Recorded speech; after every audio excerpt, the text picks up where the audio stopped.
Well, hello, everyone. This is Amber Town Geehan, your terrific Tuesday $1 Million Messenger, calling you from the greater Phoenix area. And I am excited you're here. So I do not have the updates of what is launching yet for April 1st. So that will be for tomorrow. But the one thing I do know is that I will sit down this morning, and I think it bears repeating so many times to dump your brain on a piece of paper when you're feeling like, gosh, am I doing things effectively? Am I using my strengths in the right area? Am I being most productive with my time that I have right now? And I've always felt that about every 3 months, especially when you have kids, because their schedule usually changes about every 3 months, that's the time that I have to sit down and I have to look at, is my schedule serving me? Is it working well for what my goals are? Am I not giving myself enough time, or am I giving myself the wrong allotted time at different times of the day? So this is when I will sit down this morning. As soon as I'm back from the gym, and I will write my D list, is every single thing I'm doing, every single thing you're doing, down to cooking, cleaning, grocery shopping, all the things. And then you go through it. And this was a hard reality at one point when my kids were younger, and I had to look up age-appropriate chores because I was doing a lot of things because it was easy just to do it, right? And I had to look at, there's only one of me. There's 4 of them. And on top of that, you have a spouse or a significant other, or maybe you don't.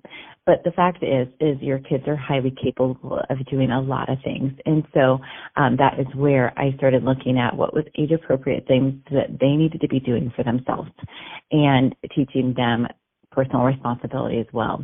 So as you go through this list, you look at it and you think, is this something that is absolutely certain that only I can do, and it's urgent now? Like, this is the time, this is the season to be doing that. Because clearly, this is a good example. Going to women's Bible study.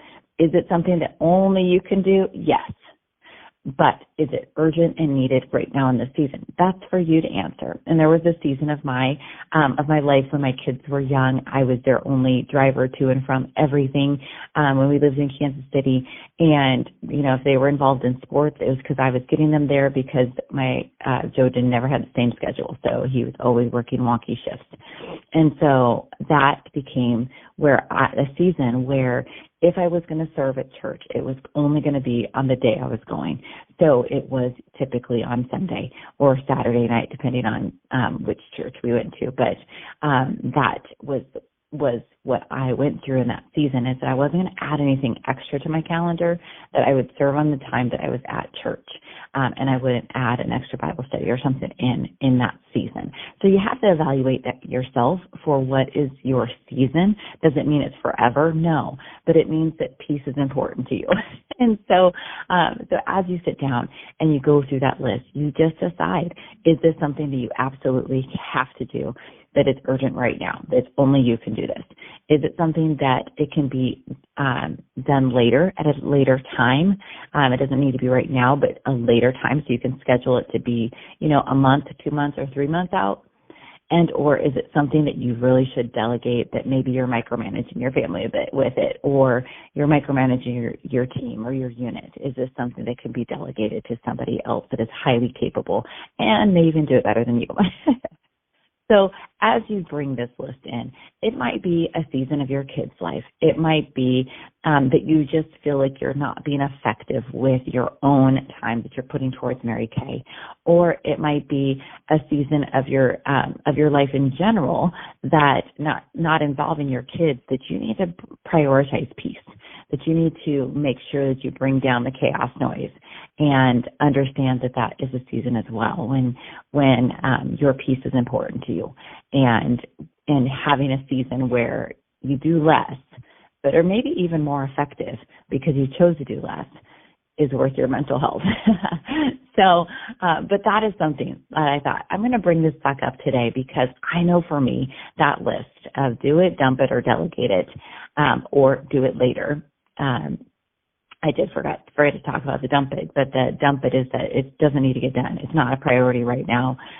It can be totally done at another time. That's the dump it list. And so, but this is for me, it always comes down to almost monthly this time of year because of the busy season of family, but also the busy season of Mary Kay, is that you can be pulled in multiple different directions and you can decide, is this effective to move my business forward towards my goals by June 30th? And sometimes for the season, it needs to be a no. And the thing that I learned very well from my mom, no is a complete sentence and it doesn't need an excuse or a reason to back it up. It's based on your priorities. And when in a pinch or somebody's flattering you and asking you to be in charge of something right in front of your face, the one thing I learned to say from my mom is, thank you for considering me. Let me think about this when I get back in my office, and I will let you know my decision. So she never decided on the fly in the middle of the flattery. She removed herself from the situation and she looked at what were her number one priorities of the season and looked at, does this align with my priorities or does it just make me feel good? And so for a season, she said no to a lot of things. But because of her saying no to a lot of things and saying yes to the correct things, she has changed the legacy of my family's life. And I'm so very grateful. So with that being said, hopefully it's a blessing for you today. Hopefully you sit down and make your list of do it, dump it, or delegate it and get your piece back in this season. I hope you have a fantastic Tuesday. This is Amber Geehan signing off. Have an amazing day.